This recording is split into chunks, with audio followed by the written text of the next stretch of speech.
Hello students, welcome to our channel. आज जो हम टॉपिक डिस्कस करने वाले हैं वो है इंडस्ट्रियल रिफॉर्म्स कि इंडस्ट्रियल सेक्टर में कौन कौन से रिफॉर्म्स लाए गए ताकि इंडस्ट्रियल सेक्टर को भी हमारी इकोनॉमी में बढ़ावा मिल सके या हमारे देश की जीडीपी के अंदर इंडस्ट्रियल सेक्टर का भी कंट्रीब्यूशन बढ़े। तो चलो हम पढ़ते हैं क्या लिखा हुआ है इसके अंदर।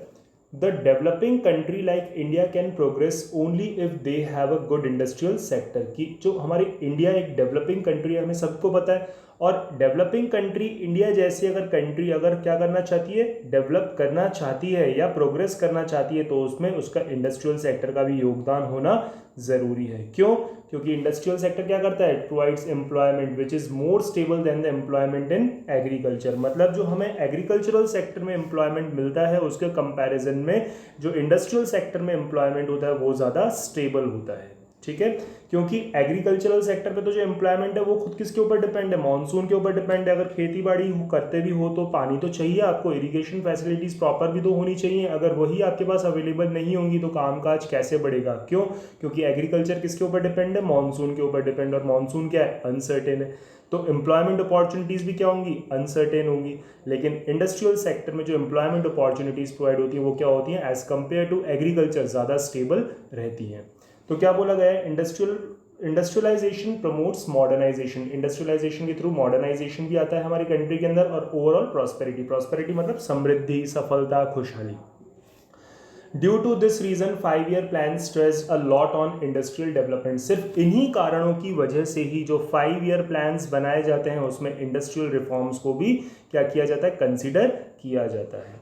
आगे क्या लिखा हुआ है, at the time of independence the variety of industries was very limited. मतलब इंडिपेंडेंस के समय हमारे इंडिया के अंदर जो इंडस्ट्रीज थी वो बहुत ही लिमिटेड थी।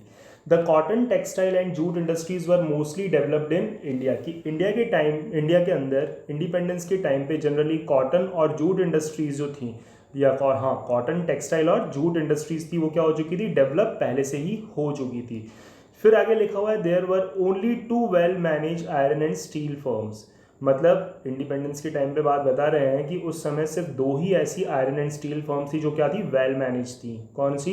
एक तो जमशेदपुर के अंदर टाटा स्टील पावर प्लांट, और दूसरा कौन सा था, नेक्स्ट दूसरा कोलकाता के अंदर। क्या लिखा हुआ, there were 2 well manage iron and steel firm, one in Jamshedpur and other one in Kolkata. So there was a strong need. तो इसी की वजह से क्या था कि ज़रूरत थी हमारी इंडिया के अंदर इंडस्ट्रियल सेक्टर को डेवलप करने की। ठीक है, क्योंकि जनरली कितनी इंडस्ट्रीज थी, सिर्फ 2 इंडस्ट्रीज थी। आगे क्या बोला गया है, बेनिफिट्स क्या है इंडस्ट्रियलाइजेशन के, क्या है बेनिफिट्स, देखो। Industrialisation leads to increase in per capita income and provides goods to meet the high income demands. देखो इसमें क्या लिखा हुआ है कि अगर इंडस्ट्रियलाइजेशन बढ़ेगा तो वहाँ पर काम करने वाले लोगों की इनकम भी बढ़ती जाएगी, क्योंकि एम्प्लॉयमेंट अपॉर्चुनिटीज़ जनरेट होंगी। जब एम्प्लॉयमेंट अपॉर्चुनिटीज़ जनरेट होंगी तो इनकम लेवल भी बढ़ेगा। जब उनकी इनकम बढ़ेगी तो स्टैंडर्ड ऑफ लिविंग इंप्रूव होगा, तो क्या करेंगे, वो हाई कॉस्ट डिमांड्स करेंगे। जब उनकी डिमांड भी बढ़ेगी तो डिमांड किस चीज़ की करेंगे, किसी ना किसी गुड्स की ही डिमांड बढ़ेगी। जब गुड्स की डिमांड बढ़ेगी तो फिर उनकी प्रोडक्टिविटी भी बढ़ेगी, सीधी सी बात, उनकी सप्लाई भी करनी पड़ेगी। तो ओवरऑल हमारी इकोनॉमी पे इफेक्ट पड़ेगा, सिर्फ किसकी वजह से, इंडस्ट्रियलाइजेशन की वजह से। नेक्स्ट क्या लिखा हुआ है, it provides increasing avenues. Avenues मतलब मौके या opportunities for employment and new skilled labour force. तो इससे क्या है, अगर इंडस्ट्रियलाइजेशन बढ़ेगा तो नौकरियां बढ़ने की भी संभावनाएं बढ़ेगी, और उससे क्या होगा, इंफ्रास्ट्रक्चरल फैसिलिटीज़ भी डेवलप होंगी। क्योंकि देखो जनरली इंडस्ट्रियलाइजेशन बनेगा तो चीज़ें प्रोड्यूस होंगी। जब चीज़ें प्रोड्यूस होंगी तो एक कंट्री से दूसरी कंट्री या एक स्टेट से दूसरे स्टेट में कहीं पे भी माल भिजवाना है तो किसके थ्रू भिजवाएंगे, या तो रेलवेज़ के थ्रू या थ्रू रोडवेज़। तो जब रेलवेज और रोडवेज के थ्रू भिजवाया जाएगा तो रेलवेज और रोडवेज होने भी तो चाहिए। तो ओवरऑल गवर्नमेंट को क्या करना पड़ेगा, इन चीज़ों का भी डेवलपमेंट करना पड़ेगा। तो जनरली इंडस्ट्रियलाइजेशन आने की वजह से डायरेक्ट और इनडायरेक्ट तरीके से हमारी इंफ्रास्ट्रक्चरल फैसिलिटीज़ पे भी फर्क पड़ेगा और उनमें भी डेवलपमेंट होगा। तो कौन कौन सी इंफ्रास्ट्रक्चर फैसिलिटीज़ डेवलप होंगी, railways, power generation for further economic development, जिससे क्या होगा, हमारे देश का विकास होगा।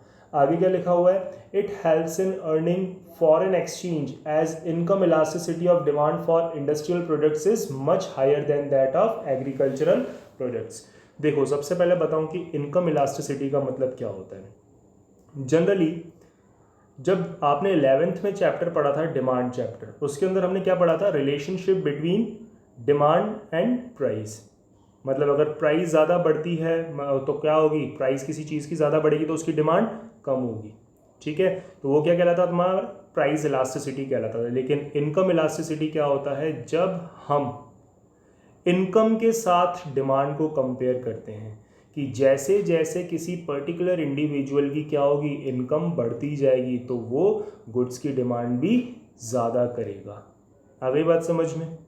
तो ये कहलाती है income elasticity. Generally income elasticity में बोला गया है there is a positive relationship between income and demand of particular goods.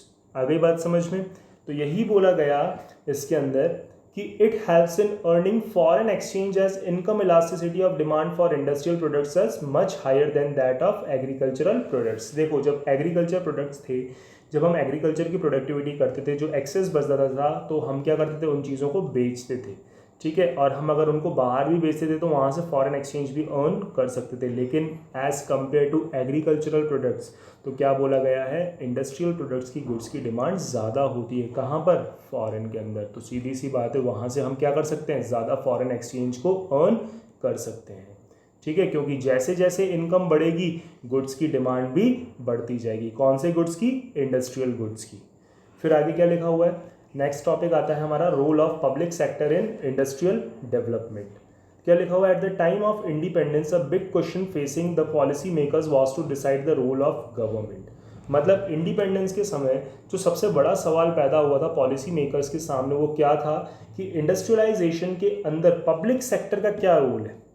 ठीक है, या पब्लिक सेक्टर के रोल को कितना लाया जाए या कितना बढ़ावा दिया जाए पब्लिक सेक्टर को, या सिर्फ प्राइवेट सेक्टर के हाथों में दे दिया जाए इंडस्ट्रियलाइजेशन। तो ये चीज़ डिसाइड करना किसका काम था, पॉलिसी मेकर्स का काम था। ठीक है, कि एक तो गवर्नमेंट का रोल, मतलब पब्लिक सेक्टर, और प्राइवेट सेक्टर का, किसमें, इंडस्ट्रियल डेवलपमेंट में। ठीक है, तो क्या लिखा हुआ है, there was a need for leading role of public sector. तो ज़रूरत किस चीज़ की थी कि पब्लिक सेक्टर का रोल इंडस्ट्रियल डेवलपमेंट के अंदर होना चाहिए। आप बोलोगे सर प्राइवेट सेक्टर क्यों नहीं था, प्राइवेट सेक्टर भी था लेकिन साथ में पब्लिक सेक्टर का होना भी ज़रूरी था। अब पब्लिक सेक्टर का होना ज़रूरी क्यों था, उसके नीचे रीजंस दिए हुए हैं। क्या, पहला लिखा हुआ है shortage of capital with private sector. देखो, प्राइवेट सेक्टर के पास क्या होता है, पैसों की कमी होती है, मतलब एक लिमिटेड कैपिटल होती है। लेकिन as compare to private sector, public sector के पास ज़्यादा पैसा होता है। तो जितना ज़्यादा पैसा होगा, जितने ज़्यादा रिसोर्सेज होंगे, उतना हम हमारे काम को आगे बढ़ा सकते हैं।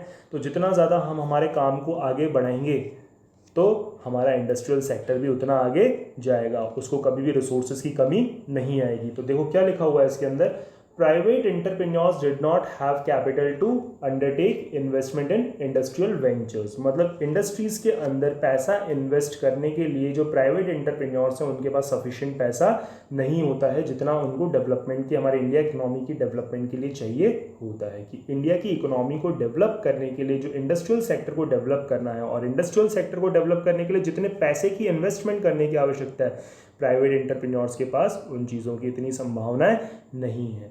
तो क्या बोला गया, eight the time of independence Tatas and Birlas were the only well known private entrepreneurs. की इंडिपेंडेंस के टाइम की बात की जा रही है, सिर्फ टाटा बिरला के ही नाम जाने जाते थे और वही ऐसे बड़े प्राइवेट एंटरप्रेन्योर्स थे उस समय। As a result the government has to make an industrial investment through public sector undertakings. तो मजबूरन क्या करना पड़ा, सिर्फ पूरी की पूरे इंडस्ट्रियलाइजेशन उन 2-3 जनों के ऊपर तो डिपेंड रह नहीं सकती।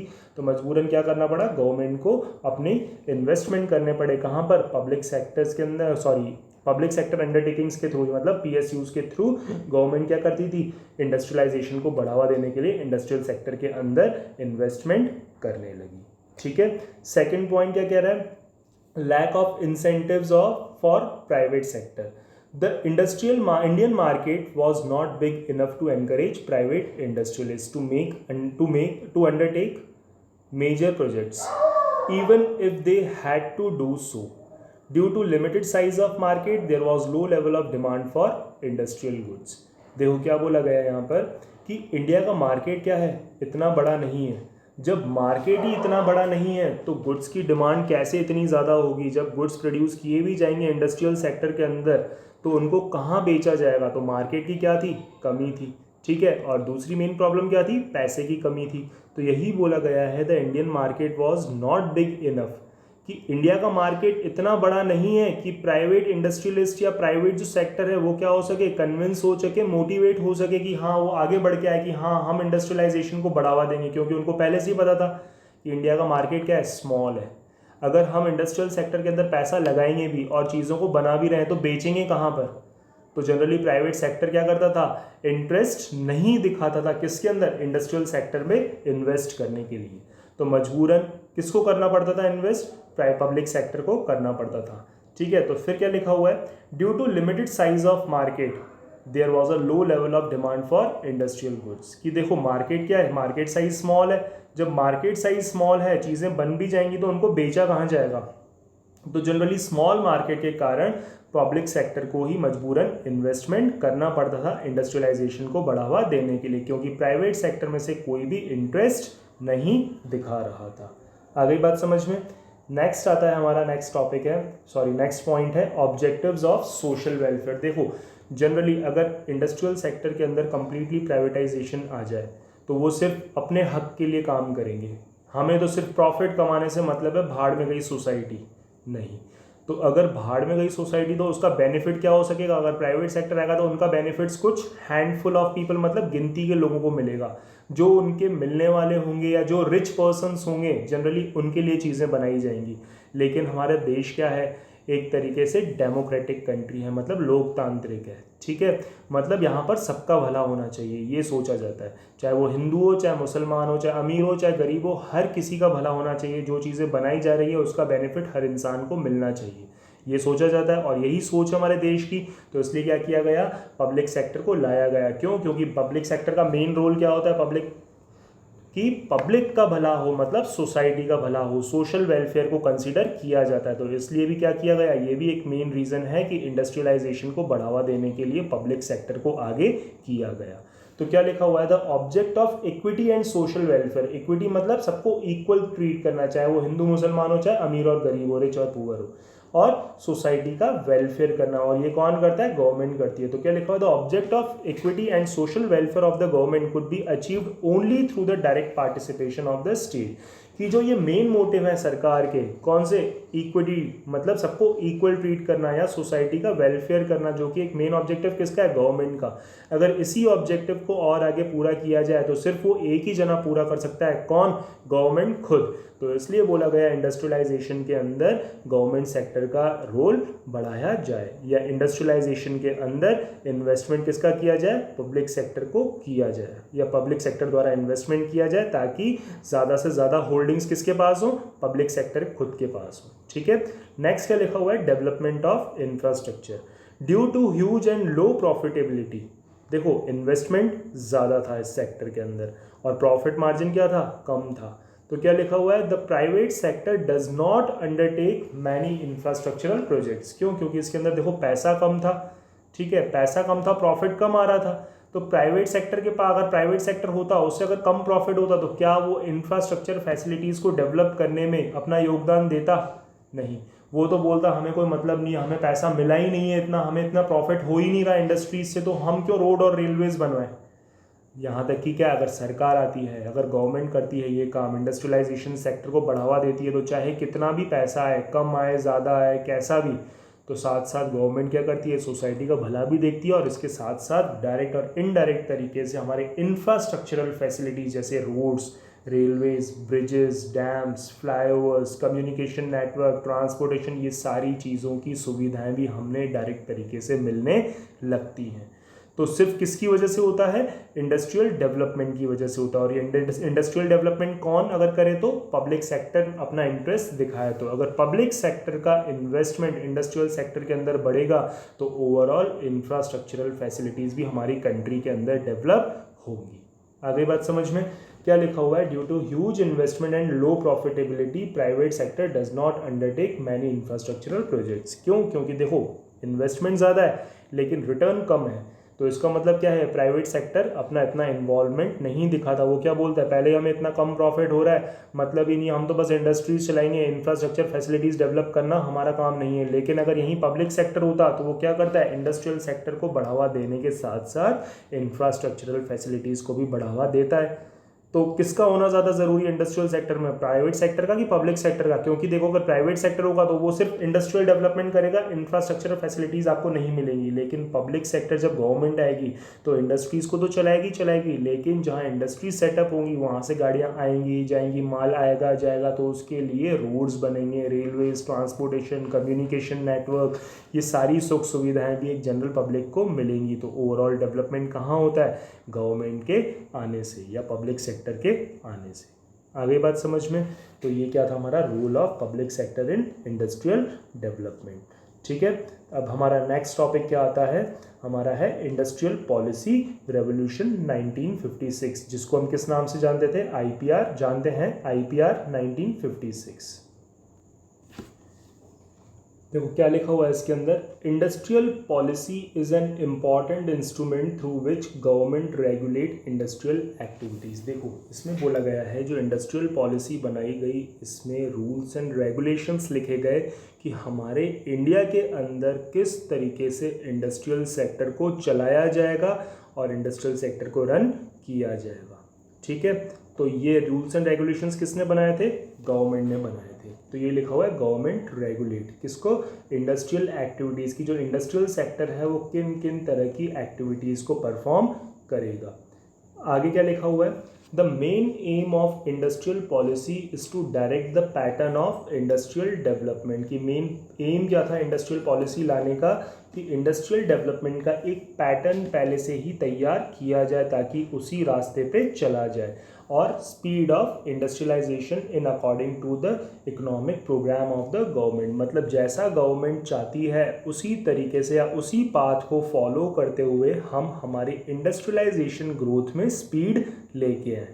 Therefore, industrial policies spell out the role of government in the development of industries। तो इंडस्ट्रियल पॉलिसीज़ क्या दिखाती हैं हमें? ये गवर्नमेंट का रोल दिखाती हैं कि गवर्नमेंट किस तरीके से अपना रोल प्ले करती है इंडस्ट्रीज़ के डेवलपमेंट में, और जनरली पब्लिक सेक्टर का इंडस्ट्रियल डेवलपमेंट के अंदर क्या रोल होता है और प्राइवेट सेक्टर का क्या रोल होता है। और ये सारी चीज़ें हमें कहाँ दिखती हैं? हमारी आईपीआर 1956 में। फिर क्या लिखा हुआ है? Industrial policy is a comprehensive package of policy measures. मतलब बहुत सारी छोटी छोटी ऐसी पॉलिसीज बनाई गई, रूल्स एंड रेगुलेशंस बनाए गए, उन सारी पॉलिसीज का मिक्सचर ही क्या है जो इंडस्ट्रीज को चलाने में या इंडस्ट्रीज के पाथ को फॉलो किया जाता है कि इंडस्ट्रियल डेवलपमेंट करना है तो किस पाथ को फॉलो किया जाएगा, ये गवर्नमेंट ने बनाया। ठीक है, और गवर्नमेंट ने जो नियम, कायदे, पॉलिसीज, प्रोसीजर्स, ये सारी चीज़ें बनाई या रूल्स एंड रेगुलेशंस बनाए, ये किसने? गवर्नमेंट ने बनाया। और उन सारे जो पॉलिसीज, रूल्स एंड रेगुलेशंस है उन सबका समूह, मतलब सबका एक ग्रुप, एक जो पैकेज था वो किसके अंदर डाला गया? इंडस्ट्रियल पॉलिसी के अंदर डाला गया। ठीक है, आईपीआर के अंदर वो सारे रूल्स एंड रेगुलेशंस थे जो जनरली गवर्नमेंट ने बनाए थे इंडस्ट्रियल डेवलपमेंट के पाथ पे चलने के लिए। फिर क्या लिखा? Which covers various issues connected with different industrial enterprises of the country. मतलब उस इंडस्ट्रियल पॉलिसी के अंदर वो सारे इश्यूज कवर थे जो हमारे इंडिया के अंदर जो कुछ इंडस्ट्रीज थी जिनको डेवलपमेंट के पाथ पे चलने में बड़ी प्रॉब्लम्स आ रही थी, जिन मुसीबतों का सामना उनको करना पड़ रहा था, तो आगे दूसरी इंडस्ट्रीज को उस तरह की कोई प्रॉब्लम्स फेस ना करनी पड़े, उनके पाथ भी उस सारी चीज प्रॉब्लम्स के जो रास्ते हैं वो सिर्फ कहाँ लिखी गई थी?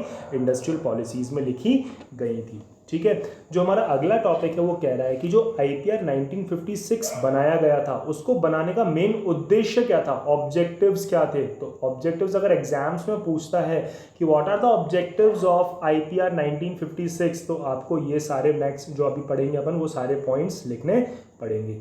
तो कितने पॉइंट्स हैं टोटल? हमारे 6 पॉइंट्स हैं। फर्स्ट कह रहा है to accelerate the rate of growth and speed of industrialisation, की जो हमारी ग्रोथ की रेट है उसको बढ़ाया जा सके।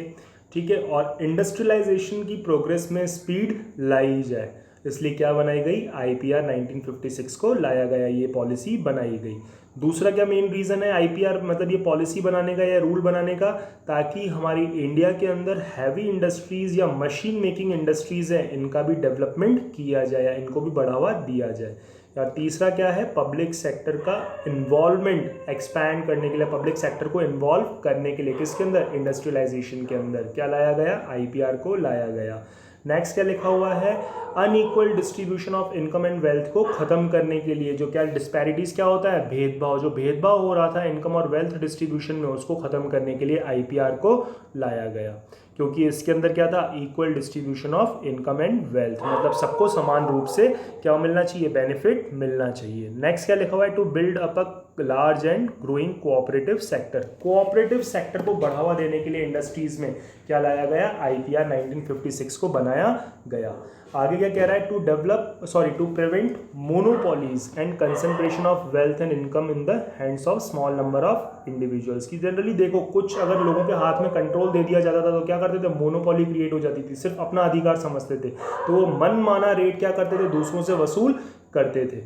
तो वो मनमाना रेट वसूल करने के लिए वो क्या करते थे, मतलब दूसरे सोसाइटी का क्या करते थे, एक्सप्लॉइटेशन करते थे। तो उन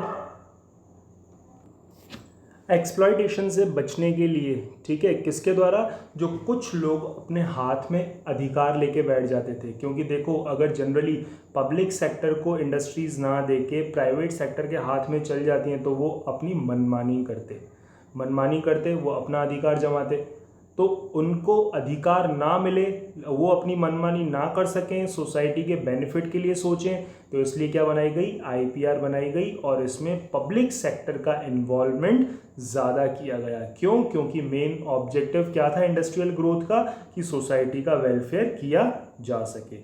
ठीक है, आगे क्या लिखा हुआ है, नेक्स्ट टॉपिक क्या है हमारे, ये सारे पॉइंट्स कंप्लीट हो चुके हैं। नेक्स्ट आता है फीचर्स ऑफ आईपीआर, ये जनरली हम नेक्स्ट लेक्चर में पढ़ेंगे। आज के लिए इस वीडियो में सिर्फ इतना ही काफ़ी है।